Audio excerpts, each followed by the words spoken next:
Essa é a história dos Estados Unidos. Vista em cores pela primeira vez. O Oeste americano. Uma terra cheia de lendas. Por onde cowboys perambulavam. As suas façanhas ficaram famosas por Buffalo Bill e Annie Oakley.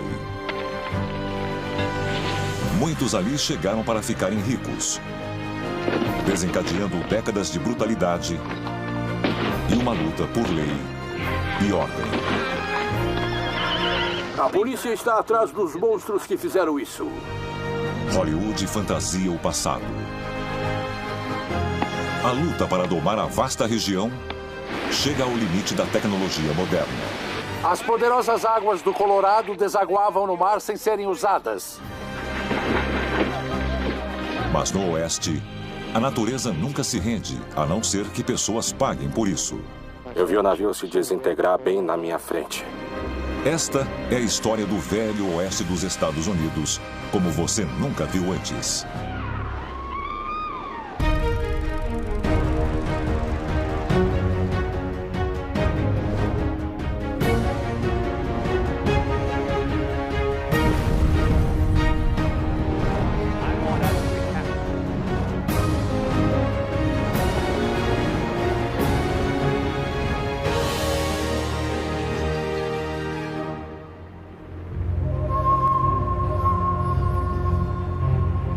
Com o começo do século XX, as terras a oeste do Mississippi estão em grande parte selvagens e indomáveis.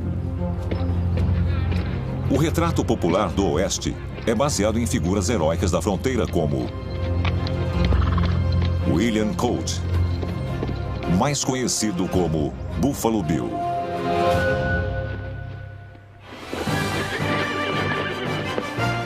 Seu show de cowboy itinerante fantasia os dias gloriosos do Velho Oeste.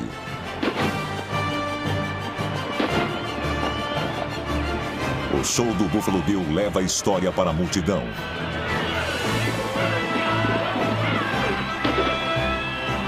Mas algumas cenas não são para corações fracos, como a da Batalha de Summit Springs, um notório combate em 1869. Bill estava presente na batalha e muitos acreditaram que ele fosse o responsável pela morte do chefe da tribo Cheyenne, Tall Bull. Uma grande estrela no show do Bill, a legendária atiradora de elite Annie Oakley. Aqui, ela atira em pombos de barro com sua Winchester. E ela até coloca o seu fiel cachorro Dave no espetáculo.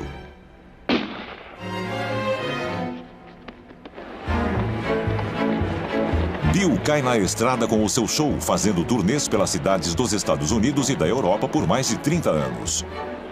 Espalhando a sua heróica visão do Oeste como um lugar que a civilização moderna é destinada a conquistar e controlar.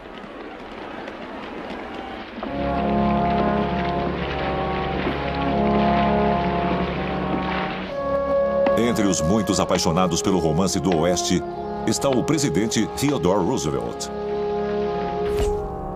O seu amor pela natureza nasceu de uma tragédia. Em 1884, no mesmo dia, ele perde tanto sua esposa quanto sua mãe. Agoniado, Roosevelt viaja 2.400 quilômetros de Nova York a Badlands, no território da Dakota.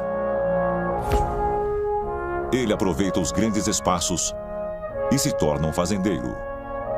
Uma vez ele escreveu: "Devo mais ao Oeste do que consigo expressar."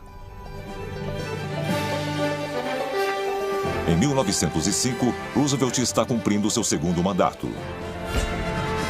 Em uma viagem por Oklahoma, ele conhece Jack Abernathy, um homem famoso por pegar lobos com as próprias mãos. Um lobo vivo significa muita grana. Eles podem ser vendidos por $50 cada, mais de $1.000 hoje em dia. Jack fornece mais de 1.000 lobos aos zoológicos e shows itinerantes. Ele nunca é mordido. e tem o apelido de Jack que os pega vivos.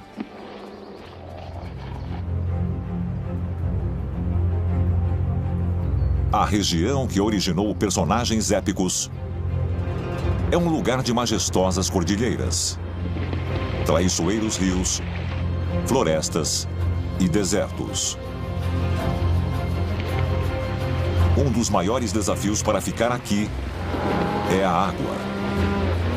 Ou tem muito, ou não tem nada. Para domar o Oeste, o presidente Roosevelt entende que é preciso fazer algo para controlar a água. Ele destina fundos federais para irrigar 20 dos estados do oeste dos Estados Unidos. Em 1911, o primeiro projeto acontece no Salt River, no Arizona. Ele é chamado de Barragem Theodore Roosevelt. Com um custo de 190 milhões de dólares hoje, ela simboliza seu comprometimento para ampliar a dominação do Oeste pelo homem.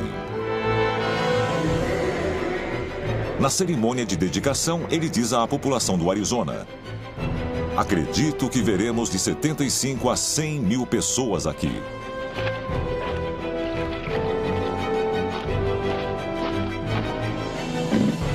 A sua previsão se concretiza. A 90 quilômetros dali, uma pequena cidade no deserto de 11 mil pessoas será a primeira a se beneficiar da energia e da água que a barragem fornece. Phoenix vai significar o começo de um novo oeste americano. Mas esse novo oeste tem pouco espaço para os habitantes originais.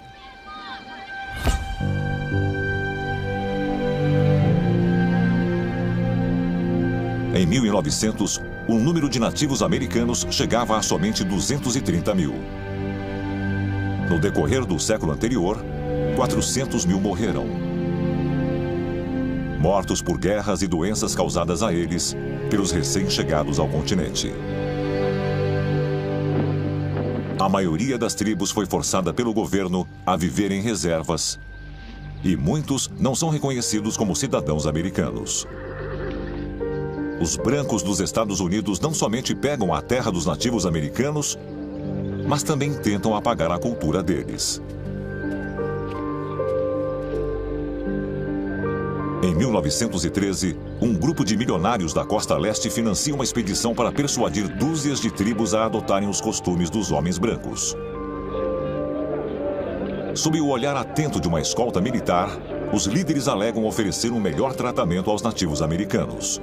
Em troca, as tribos devem mostrar lealdade ao governo e à bandeira.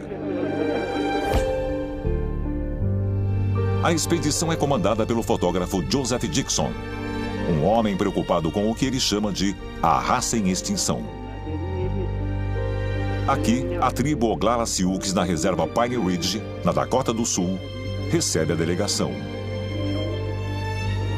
Entre os que participaram, Two Moons, que comandou a tribo Cheyenne contra o tenente-coronel Custer na lendária batalha de Little Big Horn.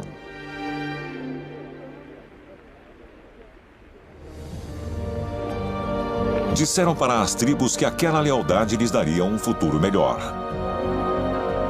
Mas nas próximas décadas, muitos dos habitantes originais dos Estados Unidos viverão na pobreza e no isolamento.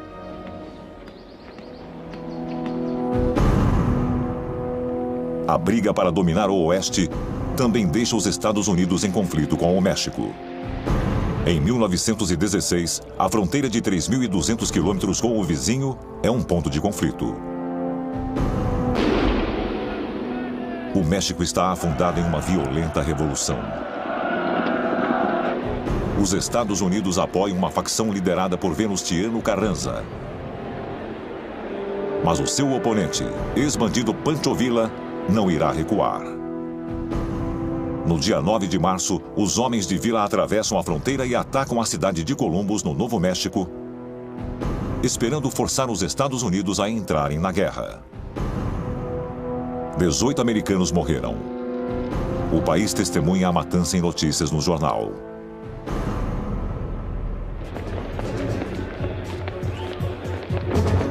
E Pancho Villa consegue o que quer.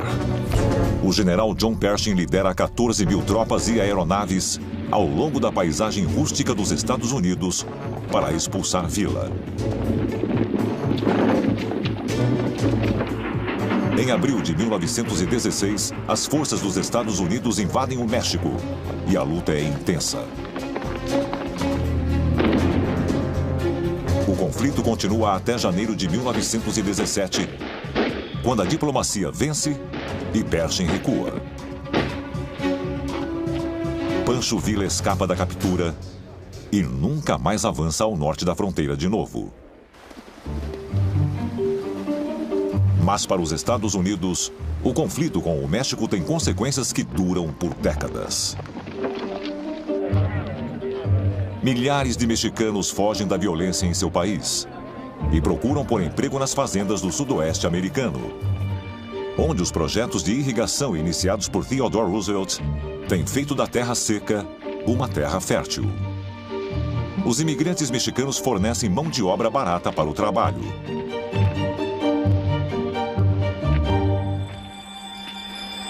A agricultura prospera com o controle da água do oeste. Mas esse precioso recurso também se tornará um campo de batalha.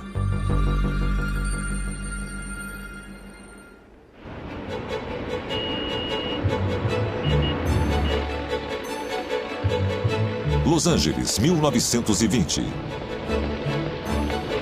Com mais de 500 mil habitantes, é a maior cidade do oeste. A descoberta de petróleo 20 anos antes, perto do atual Dodger Stadium, abastece o desenvolvimento da cidade e uma população emergente. Mas para manter esse crescimento, a cidade ainda precisa de algo também importante: água.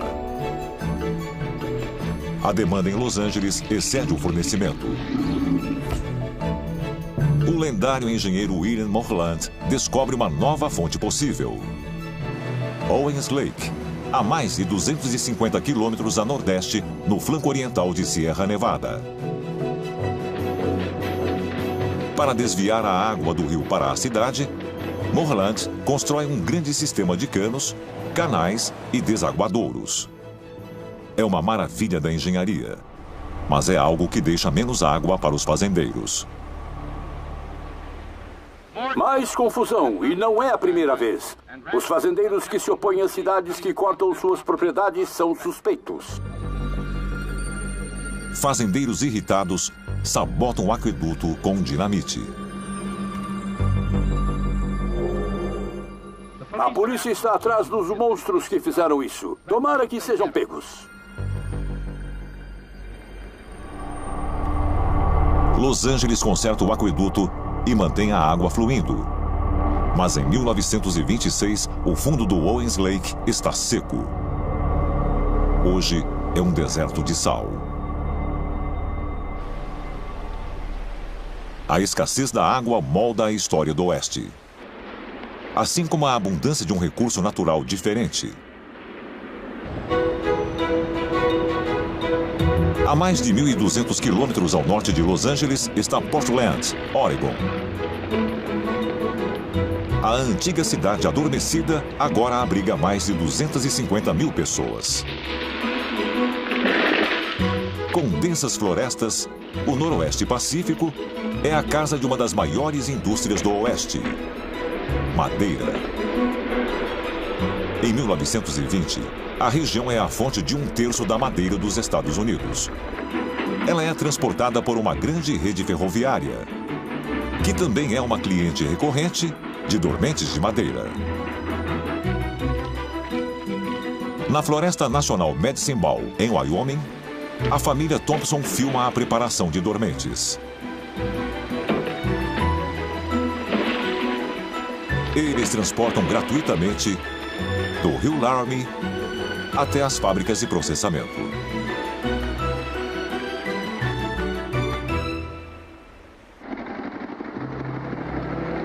A natureza pode ser abundante no Oeste, mas a determinação das pessoas em fazê-la se curvar diante de suas vontades pode trazer consequências inesperadas. Em 1921, na seca Arizona, A irrigação origina 30 mil fazendas. No começo, elas prosperam. Bancos oferecem crédito fácil aos fazendeiros. Muitos investem em maquinário novo. Mas esses aspirantes a mestres da natureza são vítimas do próprio sucesso. Os fazendeiros cultivam mais do que conseguem vender. Eles contraem dívidas e encaram uma crise. Anos antes do devastador Dust Bowl dos anos 1930, a falência ameaça 1/4 dos fazendeiros em todo o país. Isso ficou conhecido como Depressão da Agricultura. Muitos ficaram arruinados. O próximo boom do Oeste sempre parece estar bem próximo.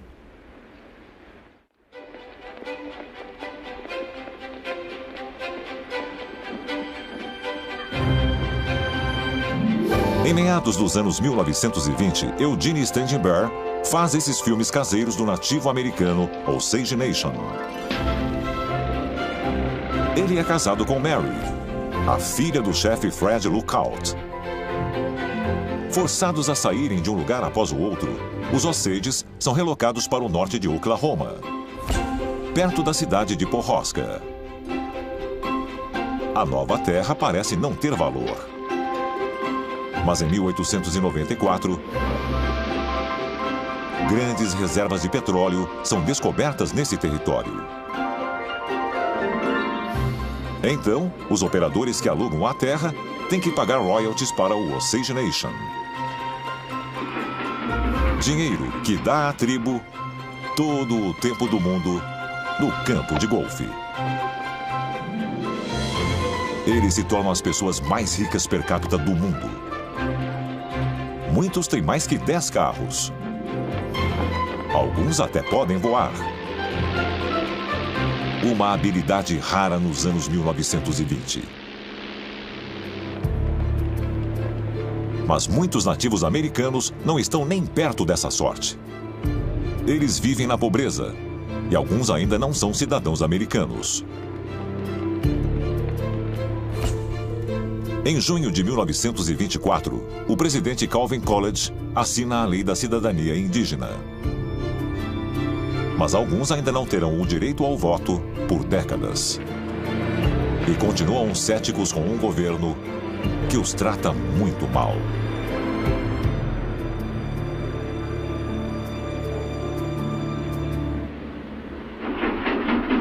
A terra que eles chamam de lar está atraindo mais e mais pessoas do leste para abastecer a nova indústria do oeste, turismo.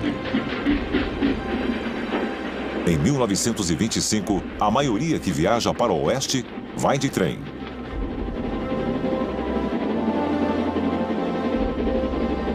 Há poucas rodovias, mas a rede ferroviária ostenta 400 mil quilômetros de via férrea espalhadas por todo o oeste. A Northern Pacific e a Union Pacific podem te deixar no meio de belezas espetaculares. No topo da lista do que se ver estão os parques nacionais. Theodore Roosevelt, um conservacionista apaixonado, acrescenta 5 parques nacionais e 150 florestas para a lista de terras públicas. A maioria protegida até hoje pelo governo federal. Filmes como esse de Burton Holmes de Chicago mostram o Grand Canyon e o Parque Nacional das Montanhas Rochosas. Um viajante famoso no mundo todo, Holmes é o precursor do Travelogue. Filmes e palestras mostrados ao público do leste. No decorrer dos anos, ele faz 8.000 palestras sobre suas viagens ao redor do mundo. E nos anos 1920, ele inspira toda uma geração a partir para o oeste em busca de aventura. E não são só as vastas paisagens. Os americanos querem experimentar o velho oeste de Buffalo Bill de verdade. Em 1926, Ernest Miller, do Elkhorn Ranch em Montana, convence Max Goodsell, da Northern Pacific Railroad, que eles deveriam trabalhar juntos. A parceria cria uma nova indústria. Empresas ferroviárias oferecem a turistas entusiasmados uma parada com um toque autêntico. Os fazendeiros anfitriões apelidam os turistas que se passam por cowboys de Dude. O nome pega e o negócio prospera. Ranchos para turismo rural. Eles podem aprender indispensáveis habilidades de cowboys. E os Dudes precisam de novos trapos. Nenhum rancho está completo sem crianças. E nenhuma criança está feliz até que tenha todo o equipamento que a faça parecer um cowboy de verdade.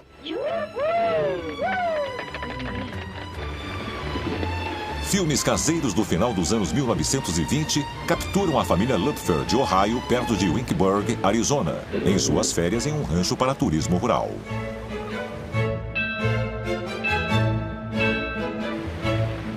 Tem algo para cada pessoa da família. Para aqueles com muita coragem, uma montaria em um cavalo selvagem.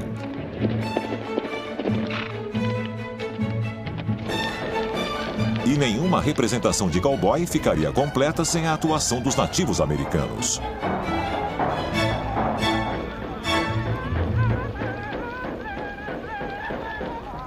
Mas também surgiram novas tradições.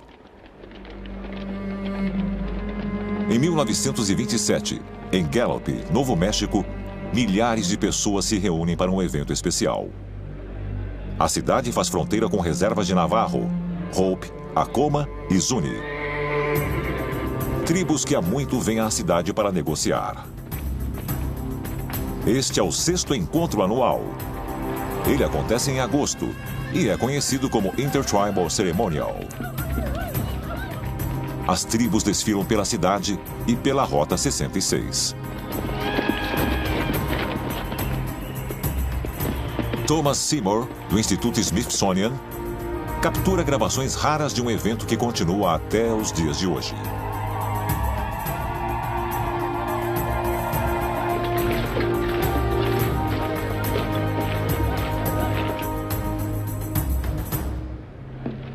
Celebrar a história ajudará a assegurar a sobrevivência de muitas cidades pequenas do Oeste,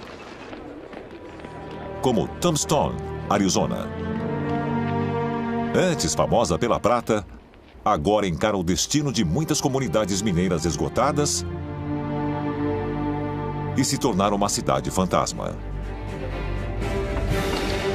Então, ela se volta para o outro motivo de fama: ser a cidade do policial mais famoso do Oeste, Wyatt Earp, e o local do infame tiroteio no Curral OK. Agora turistas podem vivenciar os disparos em primeira mão, reencenados no exato lugar onde 3 homens da gangue Clanton McClory foram mortos pelo Doc Holliday e seus amigos, os irmãos Earp, 47 anos antes.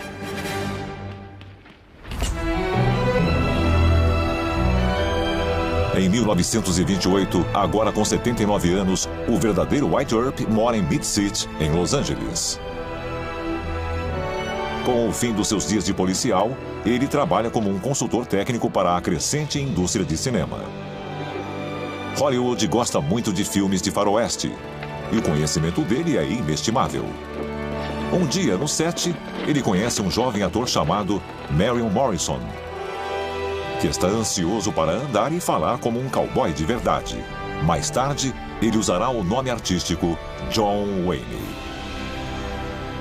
Earp ajuda Hollywood a cristalizar a imagem romântica do velho oeste que sobrevive ainda hoje.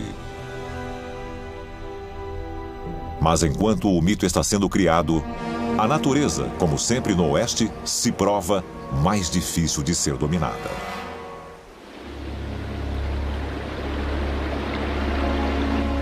Por 2.400 quilômetros, o Rio Colorado corta o oeste, das Montanhas Rochosas até o Golfo da Califórnia. É uma poderosa força da natureza e historicamente propensa à inundação. Em 1922, 35 mil acres de terra cultivada fica submersa no Vale Palo Verde, na Califórnia. Para manter o futuro do oeste no caminho, o Rio Colorado terá que ser dominado. Então, em 1929, o presidente Herbert Hoover financia um novo projeto colossal, rio acima, no Black Canyon, Nevada, a represa Boulder, que mais tarde foi renomeada de Represa Hoover.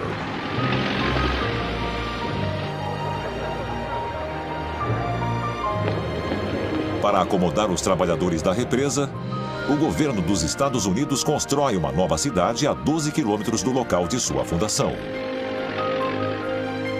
A cidade Boulder. Esse aumento na oferta de trabalhos não poderia ser mais oportuno. Os habitantes do Oeste foram atingidos pela Grande Depressão. O desemprego urbano está acima de 30%. E a produção mineira do Oeste foi reduzida pela metade. Os fazendeiros que ainda sofrem por causa da depressão da agricultura passam por momentos difíceis. Para as pessoas desesperadas por trabalho, a represa é uma dádiva de Deus. A escala do projeto é maior do que tudo na história do país. É preciso 6 diferentes empresas em parceria para construí-lo. Entre as empreiteiras está a empresa de Henry J. Kaiser. Um dos maiores empresários do Oeste, Kaiser acumula sucessos por toda a região, construindo rodovias, pontes e tubulações. No auge da construção, a represa oferece trabalho a mais de 5.000 pessoas, incluindo um punhado de apaches que estão entre os poucos nativos americanos a conseguirem um emprego. Eles ingressam em uma equipe de escaladores pulando pela parte da frente das rochas, onde eles preparam cargas de dinamite. No dia 30 de setembro de 1935, o sucessor de Hoover, o presidente Franklin D. Roosevelt, inaugura a represa. As poderosas águas do Colorado desaguavam no mar sem serem usadas. Hoje, nós a transformamos em uma grande posse nacional. Câmeras capturam o momento em que as 12 válvulas de saída abrem pela primeira vez.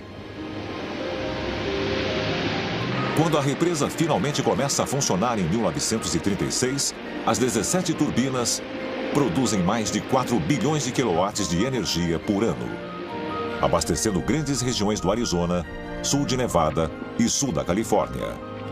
O sucesso econômico da represa Hoover inspira Roosevelt. E ele dá sinal verde para mais 6 empresas fornecendo ainda mais eletricidade e empregos para o Oeste.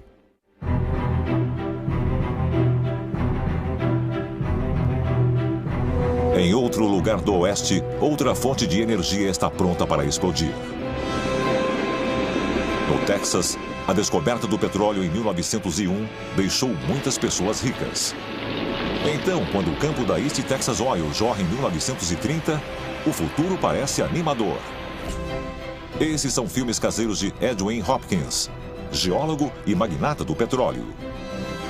Este é o mais novo campo de petróleo descoberto nos arredores da cidade próspera de Kilgore. Próximo dali, a cidade de New London arrecada impostos vindos da terra de petróleo. Dinheiro que em 1932 ajuda a construir essa escola de $1 milhão. 13 milhões de dólares hoje. Mas até os ricos fazem as coisas mal feitas às vezes, com consequências devastadoras. Para economizar, o Conselho Escolar explora diretamente o suprimento de gás natural do poço de petróleo local. Em meados dos anos 1930, o gás é inodoro. Então, no dia 18 de março de 1937, quando tem um vazamento, ninguém percebe. Por acaso, uma turma de crianças sai da escola e vai para um ginásio externo, onde são filmados praticando a dança do chapéu mexicano. Às 15h17, uma faísca, causada por uma professora, provoca uma explosão.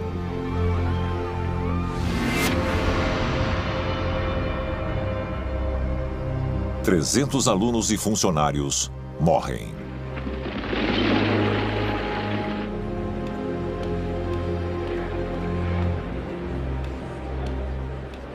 Eu olhei para cima assim que a explosão aconteceu. Parecia que aquele telhado e os destroços eram 3 vezes mais altos do que os guindastes ao redor da escola. Após a tragédia, a indústria acrescentou um aroma ao gás natural para deixá-lo detectável. Uma medida de segurança que existe até hoje.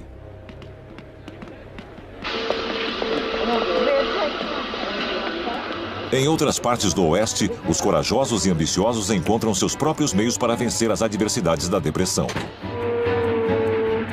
O novo e quebrador de recordes trem Streamliner é lançado pelo presidente da Union Pacific, W. Averill Harriman. Este é o primeiro passo no desenvolvimento de um trem transcontinental de alta velocidade que vai de Chicago à costa do Pacífico.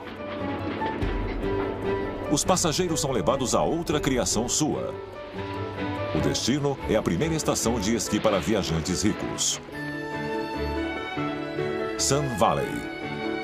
Acomodado nas montanhas Smoke, em Idaho, é um lugar de descanso no inverno para a elite americana. A estação é inaugurada em 1936 e atrai celebridades de Hollywood como Claudette Colbert, Harold Flynn e sua esposa Lili Damita. E playboys internacionais como o futuro Shah do Irã. O Oeste, antes visto como selvagem e remoto, agora pode ser um playground para os ricos e famosos.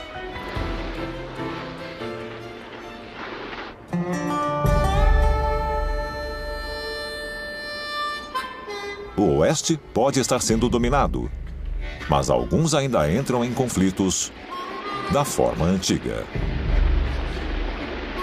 Uma disputa pelo direito pela água do Rio Colorado leva a um confronto entre os estados da Califórnia e do Arizona. O governo federal dá à Califórnia uma maior parte dos recursos de uma possível nova represa. A formidável senadora estadual Nanny T. Bush luta pelo Arizona. A água é a vida de cada pedaço de terra fértil do estado do Arizona. As águas que contornam as margens do Arizona devem ser divididas igualmente. No dia 10 de novembro, a Guarda Nacional do Exército do Arizona chega para parar a construção. A senadora Bush fornece balsas para transporte, tornando-se durante o protesto a primeira almirante da Marinha Temporária do Arizona. Acredito que o povo do Arizona tem toda a razão em usar meios drásticos para mudar essa ação até que a legalidade seja estabelecida. Mas, diferentemente dos dias do Velho Oeste, nenhum tiro foi dado. Após uma promessa de futuros projetos de irrigação, o Arizona recua. Uma guerra entre estados é evitada. Os tribunais são os novos campos de batalha do Oeste em desenvolvimento. Os grandes projetos de construção dos anos 1930 ajudam o Oeste a sobreviver à depressão, mas eles produzem muita eletricidade. Um congressista reclamou que não tem para quem vender a energia, exceto as lebres e as cascavéis. Mas a mudança é iminente. O Oeste está preparado para se tornar a usina geradora e a salvação da nação. –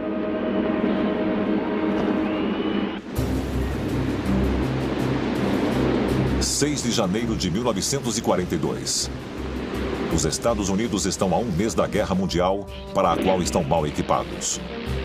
Com inimigos na Europa e do outro lado do Pacífico, eles só têm uma parte do material que precisam para não serem derrotados.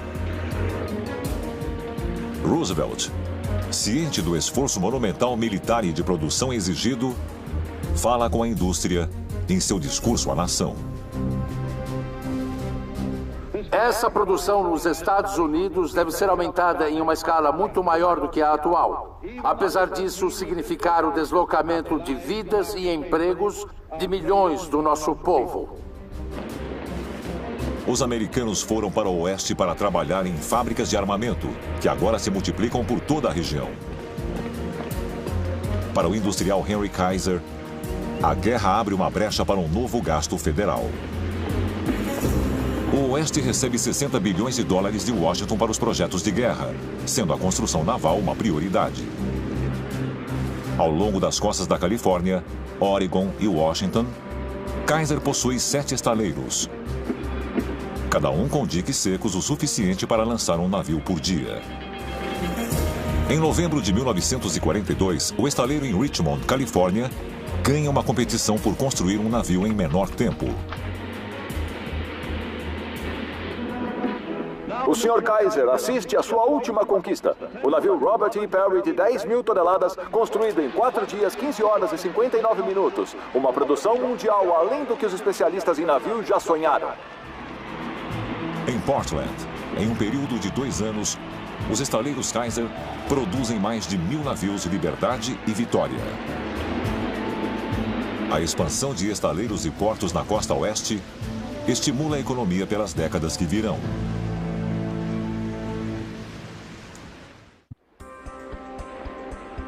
Ao leste de São Francisco, em Port Chicago, marinheiros afro-americanos estocam os navios destinados para o Pacífico com munições ativas. É um trabalho perigoso e pouca atenção é dada à segurança dos trabalhadores. A discriminação racial ainda está descontrolada. Em 17 de julho de 1944, o navio SS E.A. Bryan, carregado com mais de 4.500 toneladas de munição, explode. Essa gravação mostra a consequência do devastador acidente. Destroços caem em locais a 3 quilômetros de distância. Eu vi o navio se desintegrar bem na minha frente. Pedaços de aço e chamas foram lançados alguns metros para cima. Eu também percebi que eu estava voando pelo ar. Perdi meu rifle e acabei caindo em uma valeta. Mais de 300 marinheiros morrem instantaneamente. 2/3 deles afro-americanos. Durante toda a Segunda Guerra Mundial, esse é o incidente mais mortal em solo americano. E as práticas que causaram isso refletem um racismo que prevalece nas Forças Armadas. Centenas de afro-americanos fazem greve, até que as perigosas condições de trabalho mudem. 50 são julgados em corte marcial acusados de motim, condenados e sentenciados a mais de 15 anos de trabalho forçado. Em 1946, em um ato de clemência, o presidente Harry Truman liberta os homens. A defesa pela justiça racial ajuda a tornar a Marinha a primeira força armada a começar a dessegregação.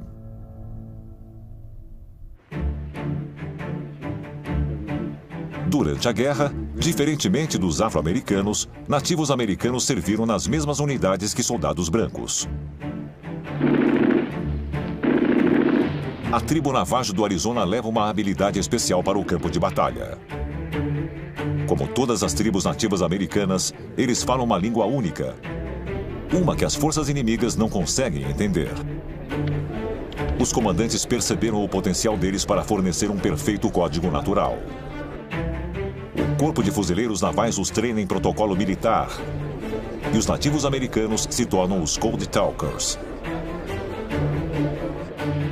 Na Batalha de Iwo Jima, 6 Code Talkers enviam 800 mensagens somente nas primeiras 48 horas. Comunicação crucial para a captura da ilha.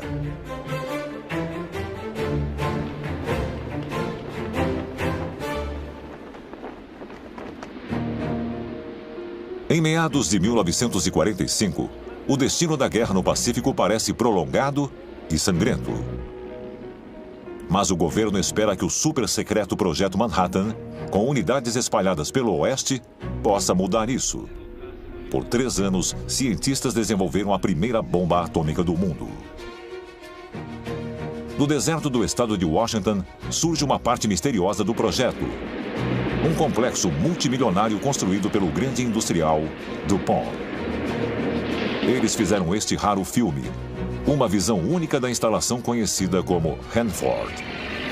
O local torna-se uma mini-cidade, que aparentemente tem todas as características de uma vida normal americana.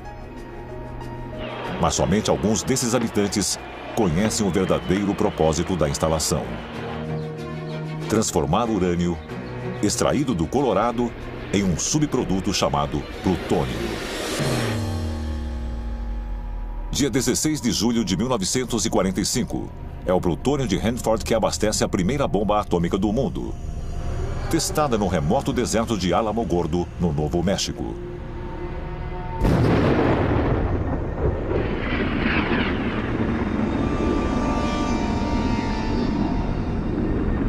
As bombas atômicas logo foram lançadas em Hiroshima e Nagasaki, terminando a guerra no Pacífico. A era atômica teve início no oeste americano.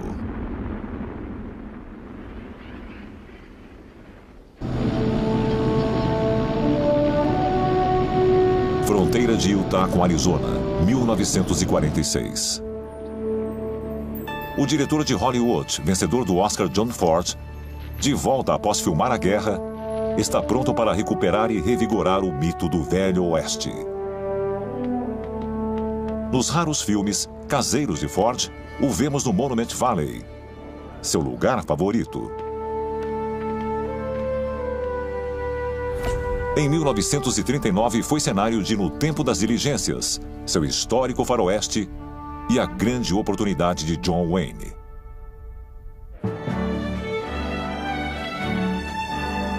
Agora Ford está fazendo Paixão de Fortes, o filme definitivo sobre White Earp, estrelando Henry Fonda como o lendário policial. O romântico conflito de homens e mulheres que certamente levaram vidas perigosas. E a beleza de tirar o fôlego de cenas filmadas na magnificência do Grande Sudoeste. Mas a versão de Ford do Velho Oeste só sobrevive nos filmes agora.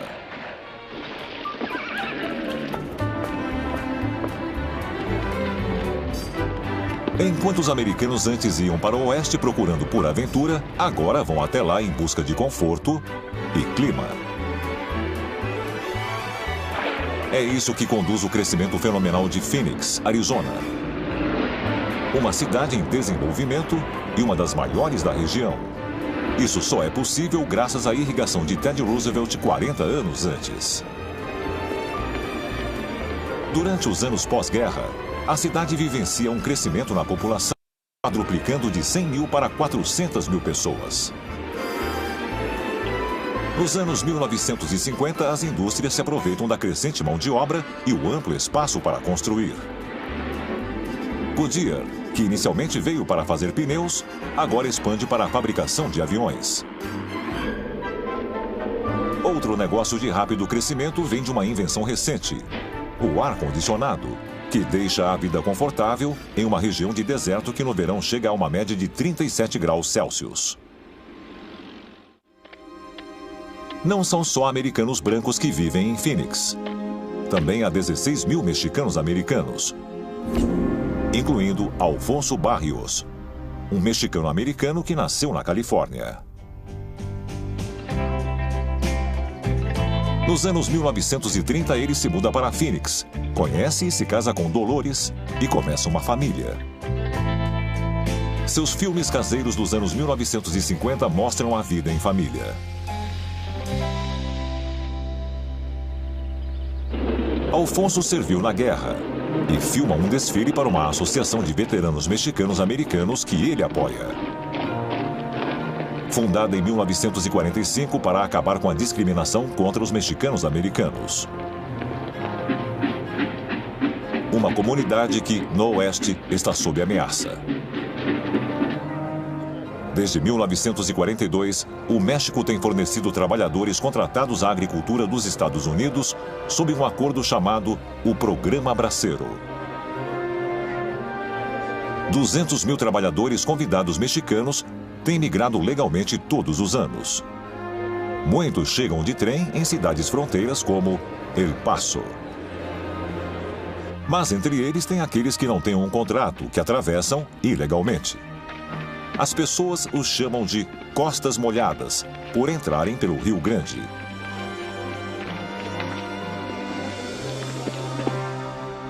Agora, alguns no Oeste acreditam que os seus problemas vêm desses imigrantes.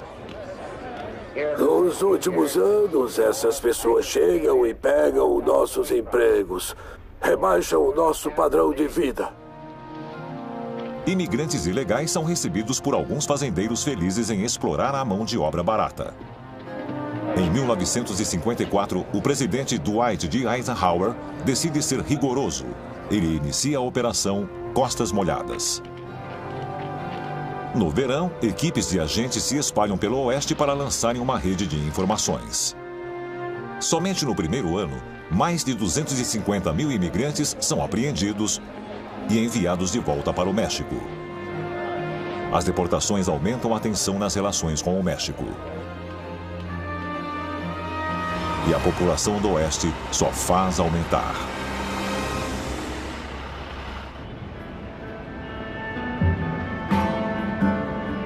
Em 1955, essa região, antes remota e esparsamente ocupada por homens da fronteira e cowboys, é o lar de 33 milhões de pessoas. Indústrias dinâmicas geraram grandes cidades. E os dias dos fora da lei e das guerras dos índios estão somente nos livros de história. Mas a imagem e o mito dessa época estão firmemente fixados no coração dos americanos. Para o vendedor de amoras Walter Knott, que se mudou para o condado de Orange, na Califórnia, em 1920, agora é a hora de tirar vantagem do Velho Oeste. Para atrair clientes, ele reconstrói prédios antigos que consegue de cidades fantasmas próximas. Este raro filme caseiro captura a recriação de Knott. A fazenda de amoras de Knott atrai curiosos de quilômetros de distância, ansiosos para imergirem na nostalgia do Velho Oeste. Ali se tornou o primeiro parque temático americano. Knott deixa ainda mais divertido ao colocar brinquedos com temas de faroeste. Este filme caseiro de 1968, feito pelo designer do parque temático Bud Herbert, captura John Wayne, de 61 anos, mergulhando de cabeça no mais novo Splash. É um momento raro do Velho Oeste acolhendo o novo. A partir da fronteira da expansão dos Estados Unidos, o Oeste se transformou em uma potência econômica e política que leva a mudança para todo o país e o mundo. Mas nada disso apagou o que fez desse lugar formidável: a rusticidade e a beleza dessa terra.